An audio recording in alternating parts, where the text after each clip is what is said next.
Are approved. Meeting minutes. Next, we have the retreat minutes from February 8th.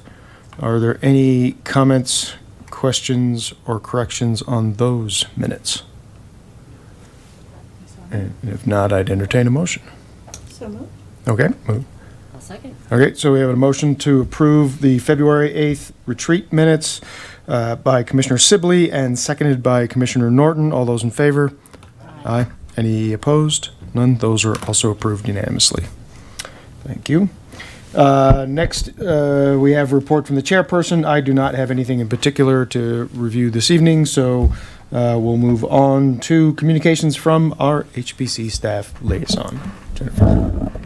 I do not have too much to add beyond what is in the packet. So as far as general reporting, aside from we have had a couple of administrative COAs that we processed this month for things on the rear of a couple of homes, so that weren't impactful to any of the historic fabric necessarily. So beyond that, and I do anticipate that we would have one that would be coming to the commission in April if I receive follow-up from the property owner, so stay tuned on that. Otherwise, I do not have anything to add at the moment. Okay. I do have a question or two. Mm-hmm. And I just lost it. Yes, no, sorry. Oh my goodness, it's been a long day. The survey report, thank you. Yes. I had it in my, we had discussed at the retreat the question of whether we needed to bring that back for a formal official approval, or is it just done and we don't need to officially sign off on it? That is one of those follow-up items that fell off my follow-up list. So yeah, that's why I'm here. Well, I am waiting to get the InDesign, the actual document in editable format from the consultants, so that we can make those final tweaks that were needed. So yeah, stay tuned. I'll come back to you in August with all of that, or in April. Yeah, August is a ways away. Yeah. Right. It seems like it's been a long day for a lot of us. This is my fourth public speaking gig in 2 days. As a follow-up on that, and sort of related to August in a way, the other thing that we did discuss at the retreat was making a presentation to council with the survey report to let them, A, know that it got done and what it is, and then B, and perhaps more importantly, let them know that we would like to submit for some grants to do some of the continuing work.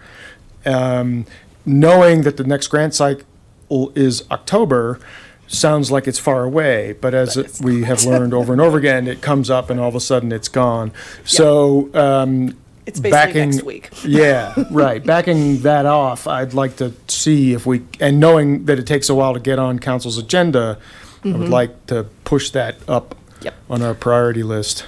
Absolutely. Yeah, I will follow up on that as well. I do know Mayor Peck did look into, there was some communications I was copied on regarding the potential to use, if potential funding for any matching grants any matches that we needed. So I know that's on her radar screen. Okay. So, great. But I will follow up on that before the April meeting. Wonderful. Thank you. That is all I had. Any other commissioners have questions for staff? No? Okay. All right. Thank you, Jen. Oh, wait a minute. Hold on. Where'd all my buttons go? Seriously. All right. It's not working. Hold on. I'm getting there. Seriously. Wait. Okay. There it is. I had to scroll back on the bottom. Sorry. Well, I don't know if this is even worth all that effort, but no news, I presume, is no news, but I was just curious if there's any follow-up on, I think is it 846 Baker? Thank you for the reminder. I actually did have follow-up on that. Yeah, thank you. Let me go back to my notes. I actually had notes for what I was going to talk about today. I take everything back. a little discombobulated today. That's why I'm here too.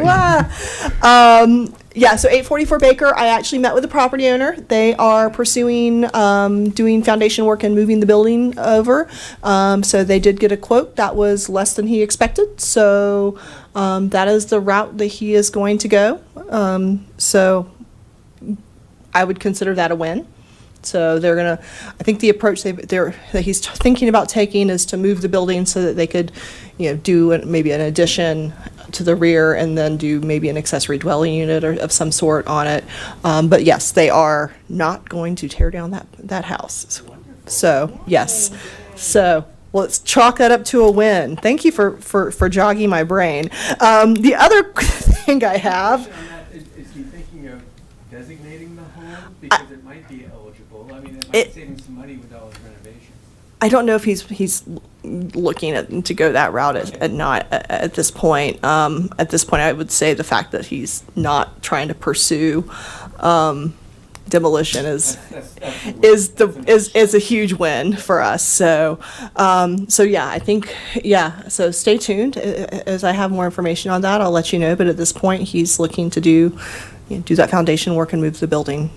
Just move it over on the lot so they have more flexibility on doing some additions and such on it. So the other two things that are going on, so this is something I am going to request commission assistance with. On April 18th, we've been asked by the Longmont Museum, they have like a Friday afternoon series of talks. They are interested in having one on historic preservation and specifically on buildings that have been saved, but also maybe buildings that we've lost over the years. If that's something that anyone with institutional knowledge or interest would like to assist with or tag team with me on. I'm taking the hint. I'm just saying, it doesn't have to be you. I'm just saying, if the global commission, I can send you, let me find the time real quick on that. It is from, looks like 2:30 to 4:30 is when they hold them, is when it would be held.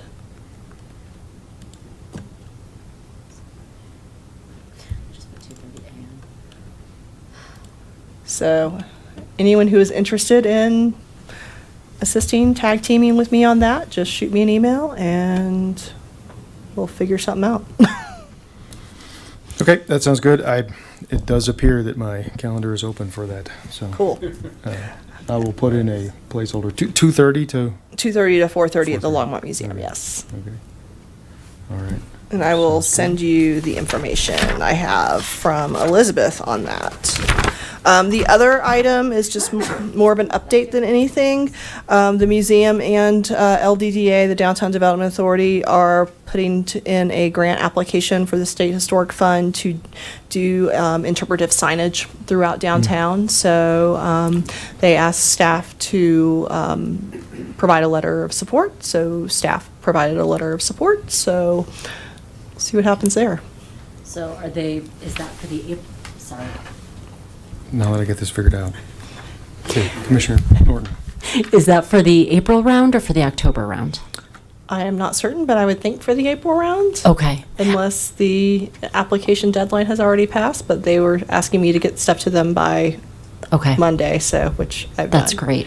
Okay, I worry if we were both putting in something for October. No, yeah. And so, no, we do not support you. We want the money. It's your money.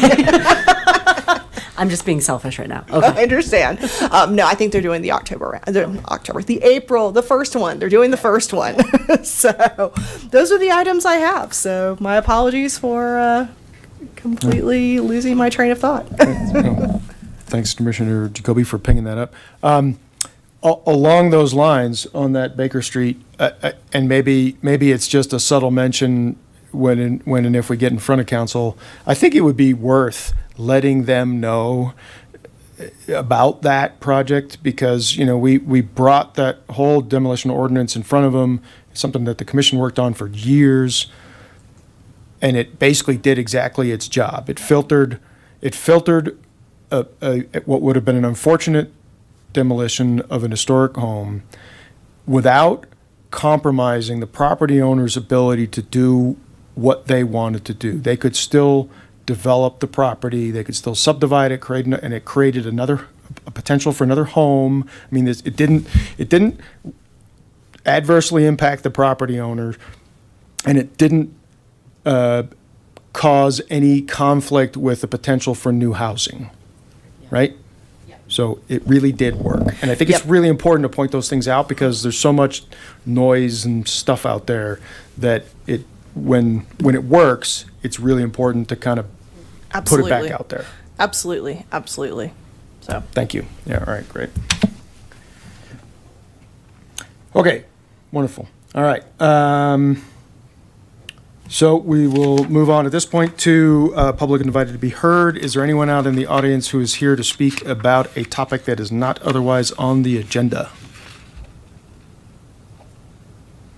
Seeing no one, I will go ahead and close the public invited to be heard.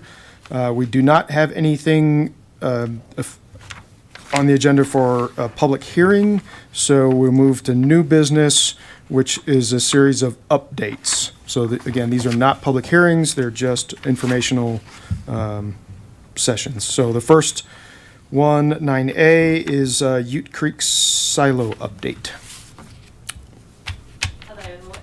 Thank you to the commissioners for letting me present to you this evening. My name is Sharice Montgomery, and I'm a senior project manager in our facilities group.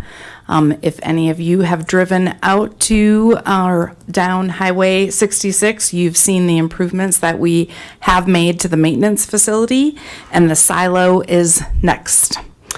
The existing silo has been there since approximately 1934. And it was deemed historic prior to our rehabilitation of the maintenance facility. You can see that there's some damaged block on the top. And then with the winds that we've had recently, there's been also some concerns with the metal chute. But really what we're planning to do is replace any really damaged block, again, trying to provide the same time frame of the block. So trying to find matching pieces is always a challenge. We don't happen to have any of those laying around. But we do have a great structural engineer on board, as well as a rehabilitation company that will be doing the work. They'll be replacing some of the mortar as well and reconnecting some of the anchors that over time have come out of the metal chute. The holes are there, just not the bolts. And then when it's all said and done, there will be a protective silane layer that will let this structure stand for 50 or 90 more years. The biggest piece is that there's a radial crack, and you can see that kind of in this drawing that exists all the way around the lower courses of the block. And that's where, from the inside, we'll be placing an interior curb that will help to just support that for the next generation. And at this point, I'm willing to entertain any questions you guys might have about the project.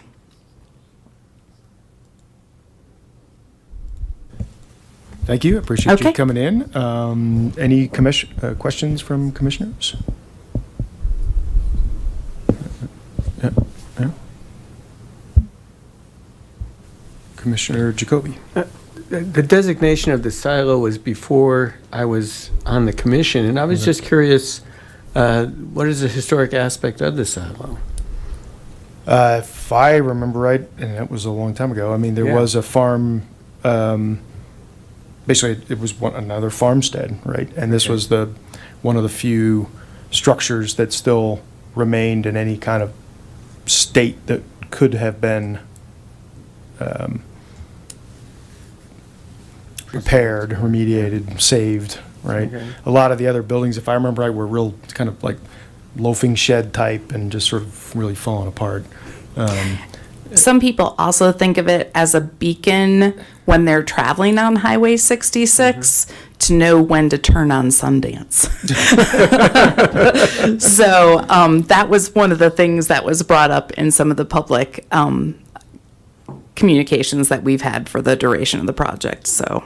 Right, and this was actually brought forth by a group of public folks. It was. That It was a resident that lives on the golf course. Right. I'm curious, it's hard to see here, but I'm seeing that truck and I'm seeing that silo and I'm seeing all those garage bays and I'm thinking, do you have a ring of bollards around this thing so that somebody doesn't end up backing we into actually, it? let me just jump back here. We actually have sidewalk, concrete Okay. Oh. buffer, yep. Yeah. And so during construction, yes, there were type 1s and construction fence all along. We were definitely concerned there was a lot of activity that was happening. Now it's really just maintenance equipment coming in and out of the yard, so. And I'm just curious, do you know if the masonry in that, I don't remember, is actual brick or if it's a clay tile? Like, is it hollow inside? It is more of a block and Okay. it is hollow, yes. Okay. Well, I mean, again, I think it's great to see this. Obviously, this stuff takes a long time from start to finish, and so I appreciate you coming in and giving us an update. All right. Thank you so much. Yeah, thank you.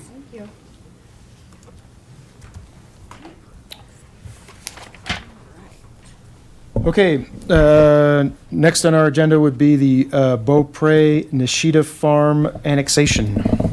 I assume staff, we've got a little report to walk through Yeah, I first. just have a couple of bullet points, and then the applicant team here is here to talk through, to have a discussion with the commission. So just as background, this property was last discussed with this commission back in March of '23, so 2 years ago exactly, pretty much, as part of a Terry Lake sewer project. There was concern about the impact of the proposed sewer line that would serve this northern area on some of the historic farm buildings. Ultimately, the sewer line was rerouted to avoid impacting the historic farm buildings on this particular property. The county Historic Preservation Advisory Board has noted that these particular structures are eligible for landmark status in the county. There is an application for annexation of this property under consideration, which would include development of the larger site. One of the, we do send applications out for referral comments to a range of agencies. In the case of annexations, they go to Boulder County. And one of the comments from Boulder County is they wanted to see the applicant coordinate with this commission to come up with some sort of historic preservation plan or some sort of condition that could be incorporated into the annexation agreement. So we're here tonight as the kind of first step so that there can be some dialogue between the applicant team and this commission. So with that, I'm going to turn it over to Cameron and Todd. Can I just ask a quick question? Sure. Come on up, it's fine, Cameron.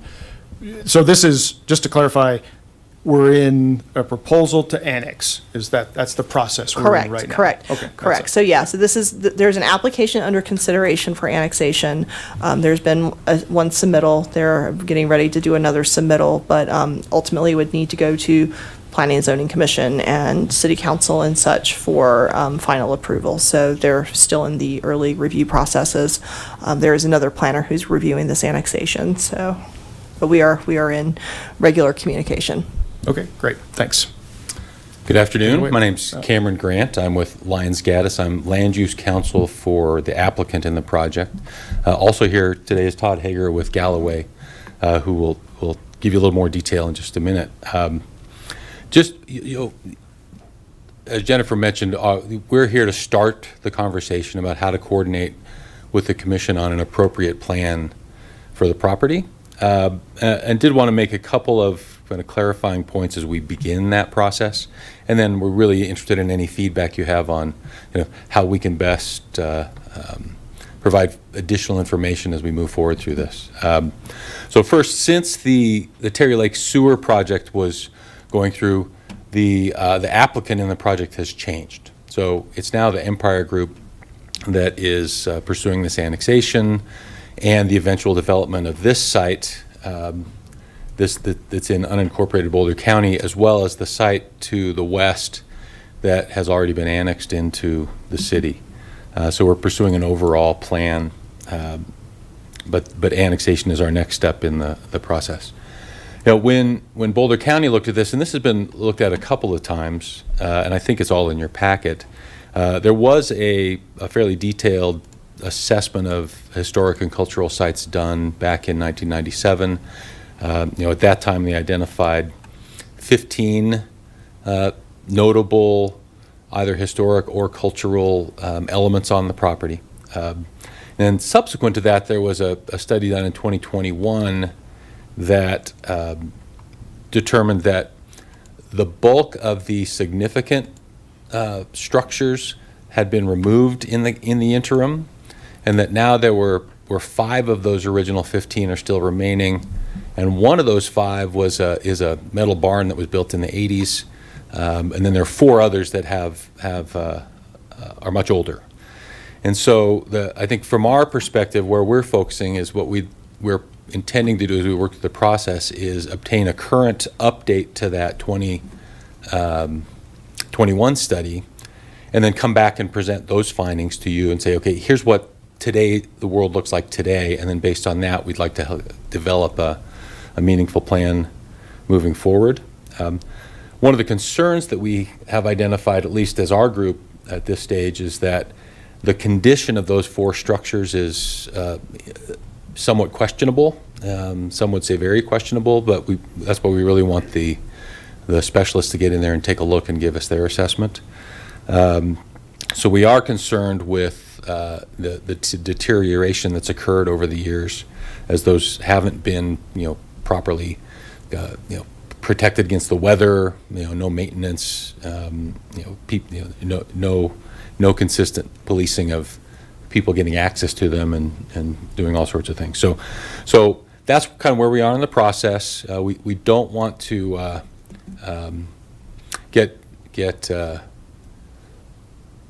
confused by kind of the significant structures that were present in 97, which included the location where the actual vegetable sales occurred, the greenhouses, those sorts of, the real, I grew up here, kind of my memory of Nishida Farms was there.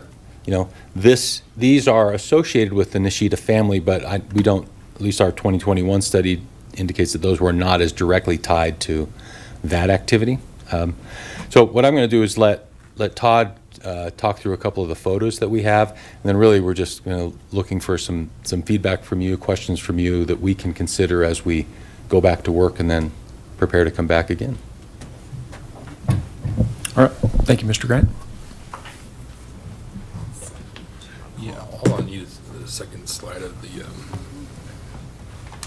annexation map. This one? Yeah, that one. I think it's the second, yeah. Yep, that would be perfect. Okay. Yeah, I can.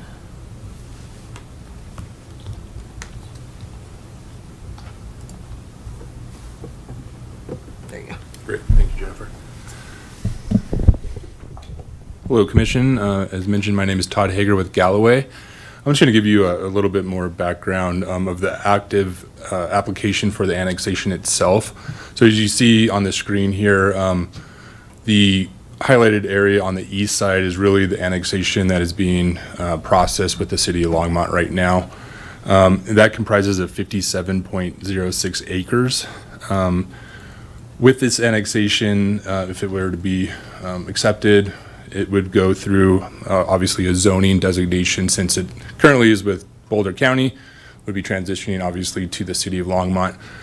That proposed zoning would be a planned unit development or a PUD. That will be figured out a little bit more later on. But in addition to this area, which we'll call Beaupre Farm Annexation number 2 for conversation, Empire Group is basically proposing a cohesive development which is including the adjacent, as you can see on the west side, or the kind of the grayed out area, which is the Beaupre Farm property to the west. So these two in combination would reach around 153.4 acres. And then, so since the Beaupre Farm property is already within Longmont's corporate, or not corporate, but city limits and zone plan unit development, it would be basically anticipate a mixed-use development. So I'll give you a little bit more background on that, or what we're proposing. So the overall development is anticipated to include a diverse complement of single-family build-to-rent homes, traditional multifamily buildings, traditional single-family homes, townhomes, and commercial uses, as well as land dedications, which would include right-of-way, a future elementary school, a public park, and space for a regional detention facility. So those are all the components that would be essentially the overall development at the end of the day, pending obviously this annexation. So that's the kind of quick background for you all, and I'll hand it off to Jennifer or whoever else. Actually, I think it might be helpful for the commission if you could point out where on this diagram the subject parcel is. Yep. So they're going to be located right in this area. I don't know if I can zoom in at all, but they're going to be nestled right in this area. It does, on this plan, just go briefly into that detention area. And so this is what you're looking at, just a concept plan at this moment. But there is a transparency to it that you can kind of look at it. Oh, great. Yeah, I was just hoping to get a sense of where in this big giant map Yeah, reference. we're No, talking perfect. about. Yeah, so it's just nestled right into here. Yep. Okay, thank you. Questions from commissioners for staff or representatives? Yeah. Commissioner Norton, go ahead and take her. Okay, Commissioner Norton. Thank you for that presentation. Are you all anticipating any federal or state nexus in terms of like funding, permits, other activities that they might have to participate in for this overall development?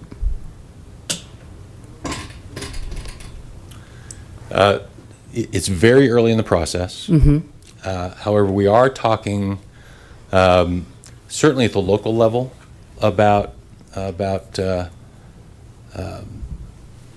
funding possibilities depending upon the mix of uses that come in, and then really depending upon where we go with the overall planning. I would say yes, with a sort of shrug, I think. Okay. At this stage. So if I may, is this getting at, are they proposing anything that would trigger a 106 review? Absolutely, always. Yeah. At this stage, I don't think that's on the radar yet, but anything's possible. Okay. Just something to keep in mind as you guys explore a historic preservation plan. Absolutely. Okay. Any other commissioner questions? Do I need to turn this off? No?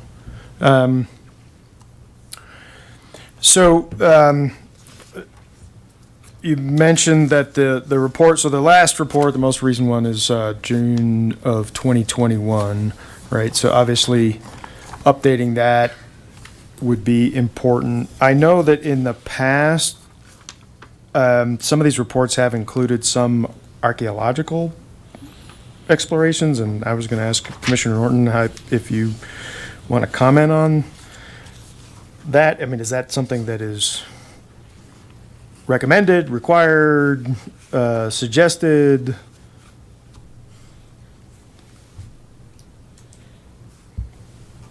I think that if there is a CRM company that is doing an assessment, evaluating the potential for archaeological an archaeological assemblage is always recommended. 1940 is what the house dates back to. The really responsible part of me wants to say, yes, please go like check out the archaeology, but the other responsible part of me says there's not a ton we're going to learn from 1940s deposits. They're very recent. So I'm not overly concerned. I would like to see it considered. But I think the buildings, I think to your point, are probably going to be more important in the evaluation. Okay, thank you. And I guess so I went out there, took a look at the site when it first came up, however long ago that was. When the county referred it to us, I went out there again in anticipation of this meeting. And I would maybe compare it for the commission a little bit to the Zlatan, property in terms of, an agricultural homestead that had, development potential.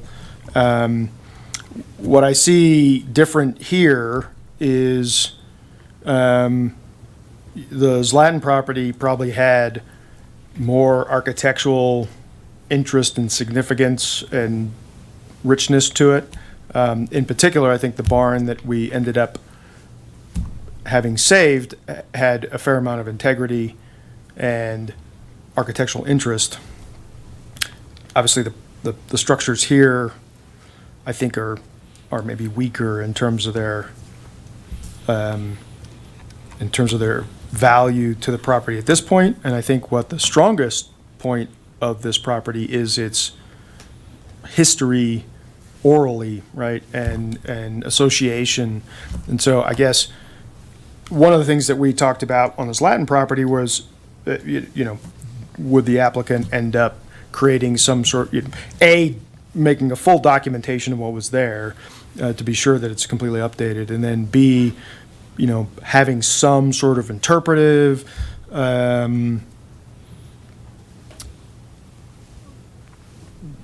media of some kind that at least kept the story alive, right, of the property and of its history. Because what happens is, it gets developed and, in 10 years, people drive by it and say, oh, that's the Lone Pine development. And no one ever remembers it as the Nishida farm. And no one, people who went to the farm stand as a kid, don't talk about it anymore. And it just gets lost.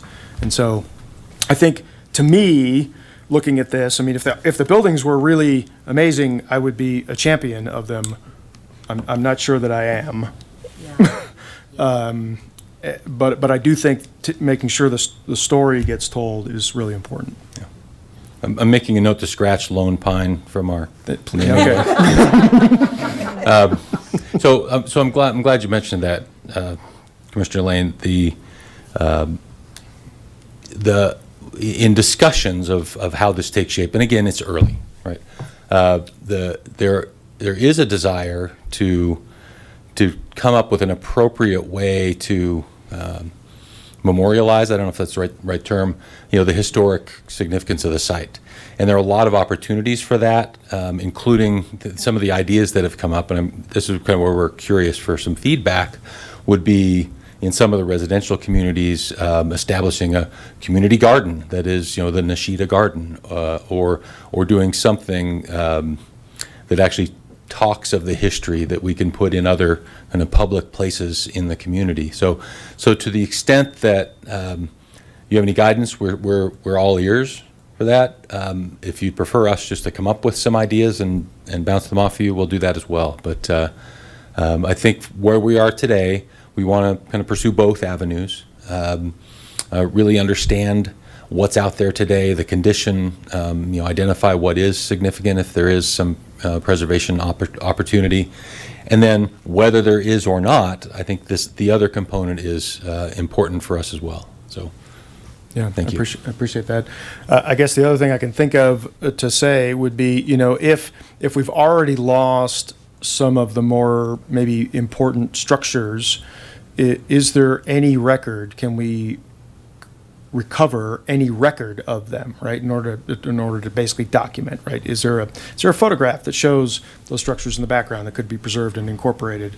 Is there some other documentation, another plan, sketch, whatever that might be, any documentation that shows what this was at some point so that that story can be told? Thank you for coming tonight. We appreciate the additional information and background. It is very helpful, and we appreciate your willingness to do that and to kind of continue the conversation. Any other comments or questions on this item? No? All right, great. Thank you. Okay. We will move on to some items from prior business. The first being a letter to historic landmark homeowners. Yes, so something that we have discussed is that, it looks like the last letter we were able to find that was sent was done in 2018, basically to landmark owners saying, hey, by the way, your property is a landmark. Here's what that means. Here's how you can benefit from that. Have confirmed that we can, that we do have some available funds for doing a mailing, so we can get that done. So we have prepared an updated letter for consideration. We can beef it up, we can streamline it. I just wanted to run it by the commission before we started throwing it on letterhead, printing and mailing it out. Had an inquiry for someone who wanted to replace a single window that I kind of shot down and told them to come back with a better idea, and it would need to come to the commission. I haven't heard back from them, but that definitely was a, oh yes, we definitely need to do this moment. So yeah, I just wanted to bring that to this commission for discussion, consideration. If you're good with what we did, if you just want us to recycle with removing the 50th anniversary or 150th anniversary of the city information from the 2018 letter, we can do that as well. But yeah, just wanted to bring that to this commission. Okay, thanks. Any commissioner comments? I missed the letter. I wasn't at the retreat, so is it in the minutes? Oh, It should be in the packet, in right? the packet, yes. There is a draft of the packet under 10A. It's page 181. I'm sorry. And if you want, it's right there. You can just read it. Oh, okay. Oh, okay. Yeah, the 2018 letter actually has a lot more, is a bit more detailed.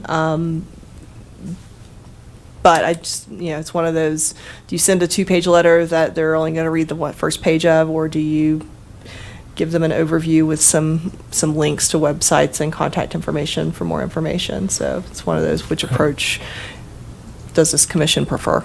Yeah, I'm certainly a fan of short and sweet, but let's see, Commissioner Jacoby. Yeah, the whole point of this letter is education, so I just have a thought that we may want to pursue or not.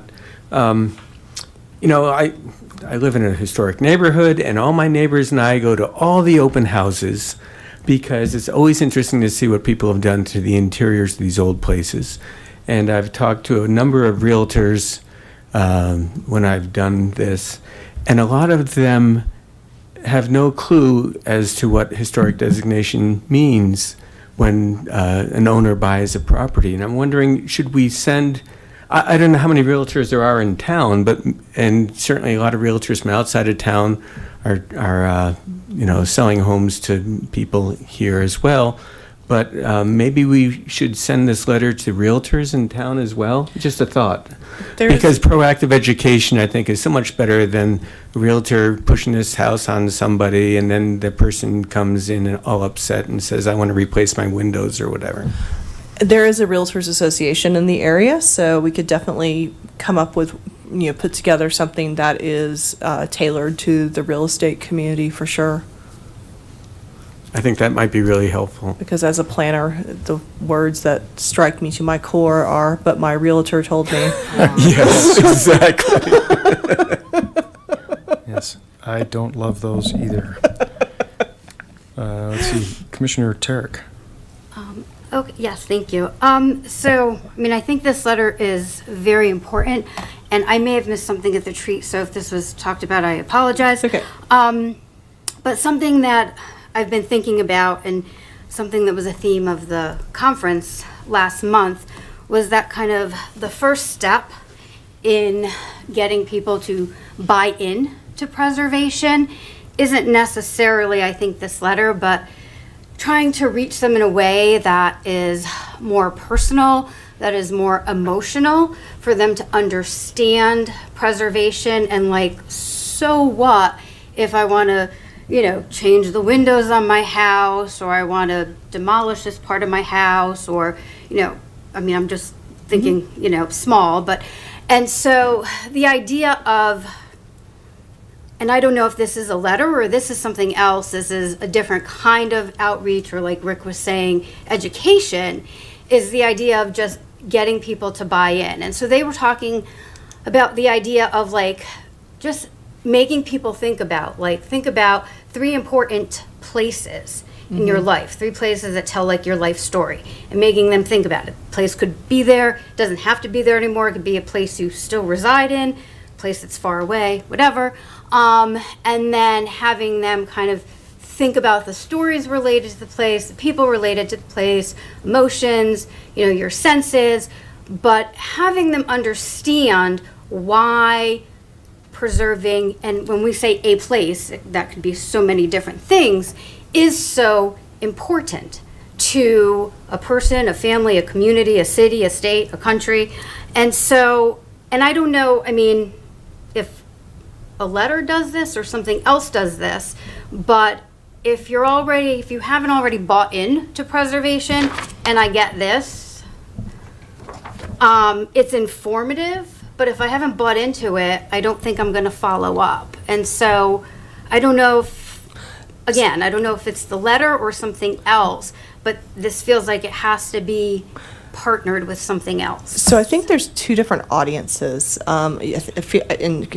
Feel free to correct me if I'm misinterpreting. I feel like what you're talking about is the larger audience of people who might live in historic areas but maybe don't have a designated home. This would be specifically for people who already own landmark properties, to just kind of remind them that, hey, your house is a landmark, and if you want to change something, you need to come to us first. And also there are some incentives to help you that you could use. That's really, I think this is more targeted at people who own homes or own properties that are currently But do people landmarked. who own designated houses have a desire to? have a legal obligation. They have a legal Okay. obligation, yeah. But, okay. This is just a reminding This is them just that, that, okay. this is one of the I guess I was trying to reach people in a different way, Yeah. so I think there's, they feel more empowered to do it than to just like, I have to do this, but. I think it's maybe not different audiences, but it's different purposes. This is just the reminder of, Okay. hey, don't change out a window or knock out a wall outside Okay, without okay. letting us know first. And oh, by the way, you might be able to get some tax credits if you. Okay, if you, all right, if maybe you- if it that meets is a certain- different audience and purpose. Yeah, it might be, but I definitely get I definitely get what you're saying. Is there an avenue or a way to have a different purpose and audience to get people to better understand and buy into preservation? I think it might be step 2, unless others have a different idea. Well, I mean, we certainly have the notion of, you know, there are other properties, other homes in these historic neighborhoods and outside of the designated neighborhoods that would be eligible for landmark status, and, you know, those have not been brought in by the owners for whatever reason. Maybe they think it's overly restrictive or so on. And so I think there's a broader audience to reach out to, potentially to show them that it's not necessarily a horrible thing to come in here and talk to us, right? That we're not going to make them do all kinds of things that they don't want to do at their house. They might still feel that in the end. But I think that's maybe a little more what I feel like when I listen to you talk about that. Now, having said that, looking at this, I do think we could make a major improvement by just moving the paragraph around, the leading with the key benefit and not throwing that at the end, right? Because it's sort of like a little whack on the hand and then a soothing balm at the end. I'd rather just start with the balm. So I think that even just reorganizing a little bit of the approach is really. No, that makes sense. Right? Okay. A good thing. And then I know we don't necessarily always have the budget for this, but, you know, I do notice in my utility bills that everything's in an infographic now because that's just much more like soluble. So if we have that capacity to cheer this up with a little brochure-y infographic kind of stuff instead of a letter, it might get paid at slightly more attention to, which is also the I will, kind of I will, thinking I will about what defer you're to saying. my person who has InDesign on her computer at the office. Yeah, you know, it just is reality. Oh, right? no, I mean, totally. there's a lot of people, maybe we get half as much engagement just because there's a couple of pretty pictures and it's more fun. So, fair enough, I appreciate the comments. We Yeah. have some in-house capabilities where we can do that now. Excellent. so. I think, well, has anybody else on the commission got a comment about that? If not, okay, Commissioner Jacoby, hold on. Okay, Commissioner Jacoby. I was just going to say that's an excellent idea because being involved with my neighborhood, it's so hard to get word out. And if we were to try to send a letter to say every house that's not designated in the historic districts, that would be a bunch of letters and that'd be very expensive. It's very hard to reach these people, but I think if we could get into the utility flyer, that would be wonderful because that goes to everybody. And maybe some comments about how the house doesn't have to be from 1886 to be historically designated, that it's, anything before the 1970s that's interesting, we would be interested in talking to them about. And just providing that sense of recognition of the community as it stands now as an asset. So, but that's a great idea. Okay, so what I'm hearing then is we infographic up the letter for landmark property owners and reach out to our friends in utility billing to see if there's a way to incorporate some broader information in the utility bill. Yeah, okay, yeah, I think that's good. Let's see. Welcome, Commissioner Barnard, and you have the floor. Thank you. My apologies. Some reason had in my mind 6 o'clock, and I thought I was 15 minutes early. In fact, I've been sitting in my car for 5 minutes because I didn't want to get in here too early. I had sent a note to Maria, and I don't know if she mentioned it, but there were 2 misspellings of sesquicentennial in the retreat minutes. Extra M got in there somewhere, I don't know. Okay. We did not have your skill and adeptness available to us, so we did approve the minutes, but I'm sure those minor corrections can be Yeah, made it's without not- any it's nothing substantial. adjustment to the motion. She has my notes on it. All right, thank you, and sorry, we missed you earlier. Okay. Yes, sorry, is that right? Sorry. We missed you, yes. Yes. Thank you. Eat shoots and leaves, that kind of thing. Okay, great. I think that's very positive direction.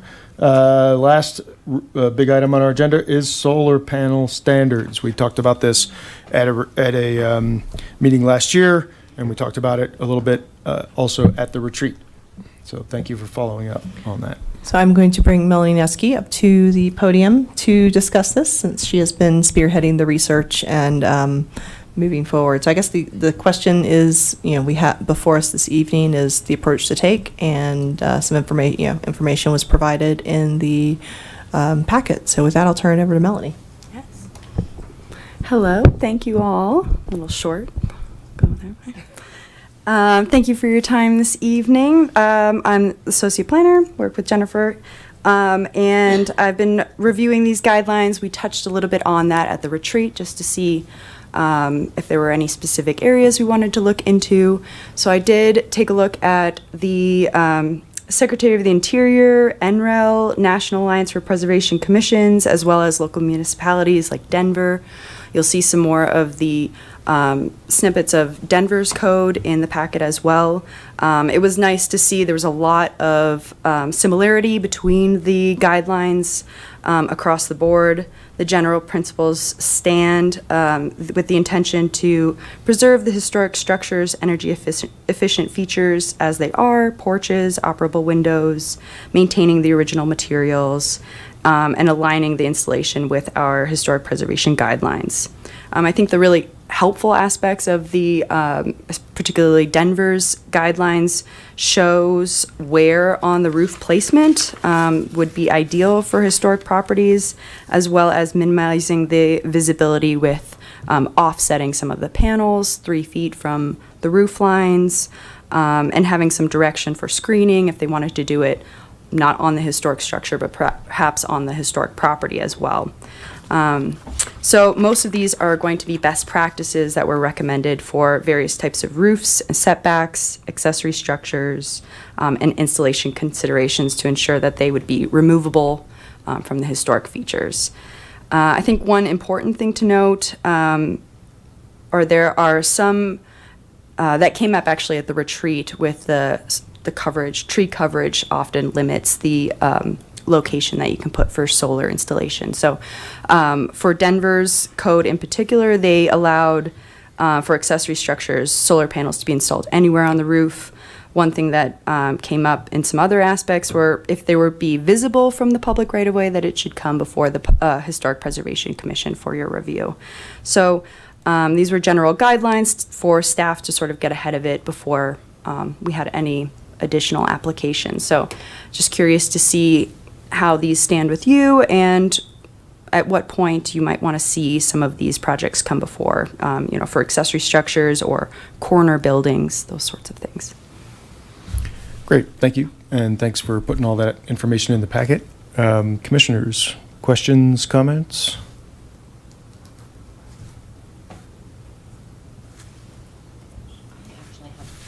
Okay. Commissioner Norton? So both in your packet and in some of the conversation that I saw on the CLG listserv this week, the freestanding solar panels are an option, which I don't think is something we have, as a commission, have discussed much. Is that, we're thinking about it from a historic point of view. If you're sticking a pole with something tall on it in your neighborhood, are there additional committees or planning steps that an applicant would have to go through in addition to speaking to us? Like, how complicated do these, different types of solar installations get for the applicant? That is a very interesting question. I would expect that we would possibly treat it as an accessory structure of some sort, and it would fall under those guidelines. That's something, I don't know that we've had that question arise, and it's a pretty interesting one for sure. That's something we'll have to talk about internally. I don't know that we've had any proposals for that, but my expectation is that it would have to meet our accessory structure standards, which typically are that it has to be, not in the front yard, behind the home, behind the front plane of the house. So I don't see why we wouldn't treat it that way. Okay, sorry, I turned my mic off and then realized I might have a follow-up.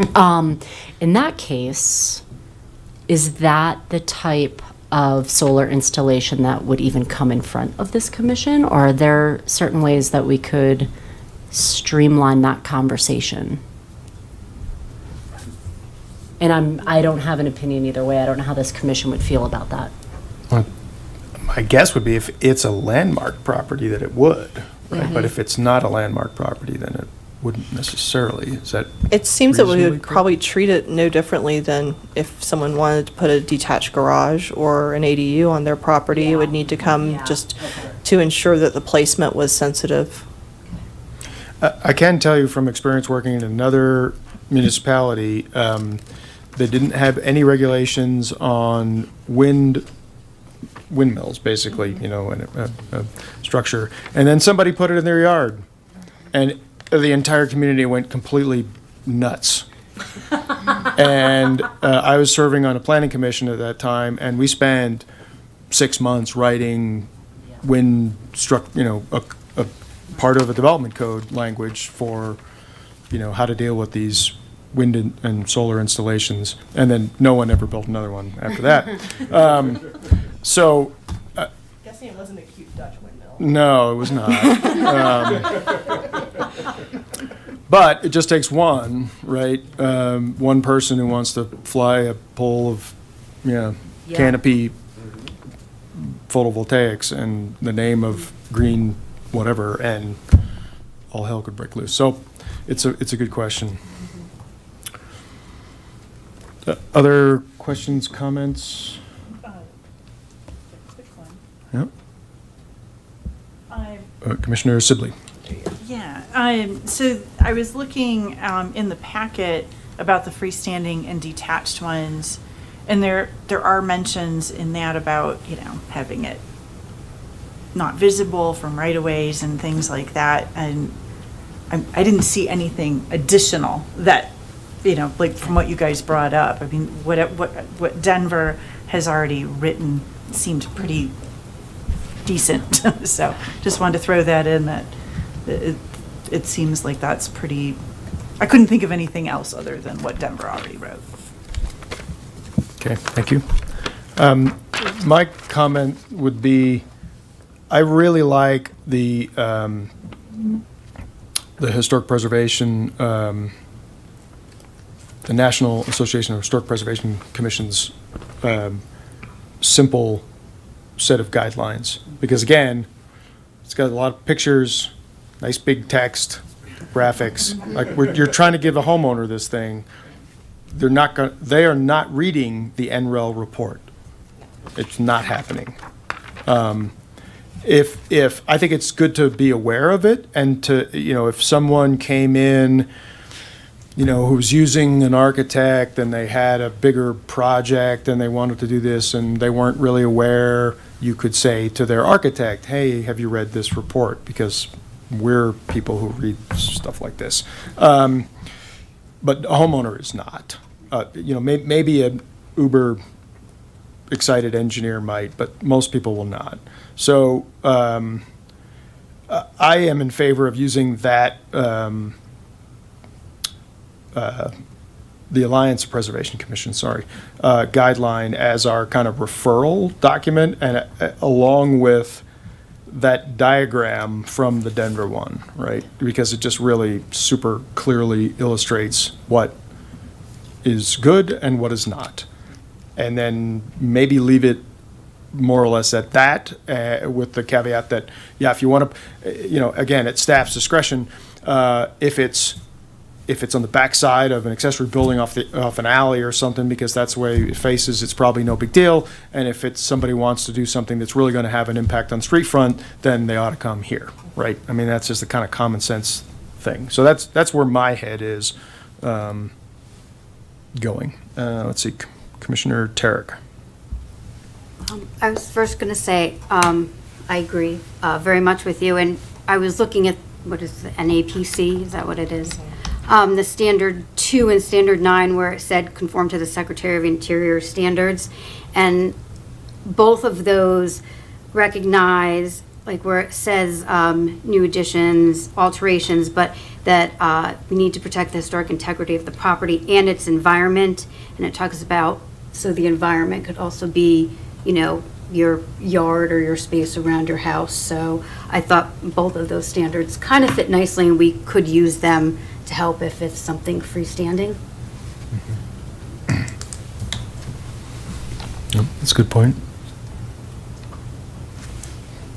Anyone else with any comments? If not, then staff, do you feel like you have a decent amount of direction as to how to handle this? And I don't know that we really need any kind of formal motion for this, right? I mean, don't it's think just we giving you do. I enough think it's just guidance. directing staff, should we receive inquiries regarding solar panels in the future to use the NAPC and NAPC guidance document plus the graphics from Denver to help direct applicants in the right direction. Great. Yeah. And so if it's something visible from the street, we would bring it to the commission. If it's not, then it can be handled administratively. That's what I'm getting. And then if it's freestanding, if for some reason we get a freestanding one, that's something I would need to discuss with our planning team, but I anticipate we would treat that like an accessory structure. Okay. Okay. Commissioner Barnard. Yes, Steve, I thought this would probably be, this was a good discussion, and I learned a lot from it, and I think the direction is good, but I also think this would be something that we should post for public comment, because this is going to affect how people are, choices that people are going to be able to make. And, when we change the way that the system's going to operate, I think we should get some input into it. That's a fair point. I mean, essentially, that would involve making an official, basically putting this back on the agenda as a public hearing item, saying this is our plan. Basically, everything, Jennifer, that you just brought back, essentially putting that in a package, saying this is on the agenda, this is a public comment, and if anyone, I think that's a good idea. That way, if anyone really does care and want to talk about it, they can come, and we've done that due diligence. And if no one talks about it and no one has any new ideas, then we can just stamp it and let it go away. But I think that's Okay. fair. That's a good point. And I'll confirm that direction with our council as well. Okay. Okay, great. Thank you, Commissioner Barnett. All right. Thank you. Thank you very much. So I'll plan to post this for public comment, essentially, unless I get direction otherwise from our legal team, post it for the I keep calling it April meeting, not the August meeting. Yes. Okay, sounds wonderful. All right. Well, great. That was a lot in an hour. So, thank you. Yeah.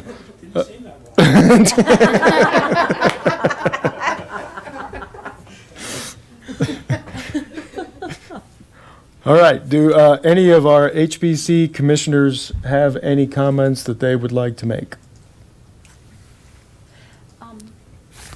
Yes, Commissioner Norton. Yeah, just following up on our Beaupre Farms conversation. As we start talking about potential like mitigation for the historic site, I wonder if it would be worth talking to the museum and Eric to see if there's anything on their wish list that, we could ask for if we're talking about other types of recording or getting the story out in our spirit of collaboration. It would appear that I have an opportunity to do that on April 18th at 2:30.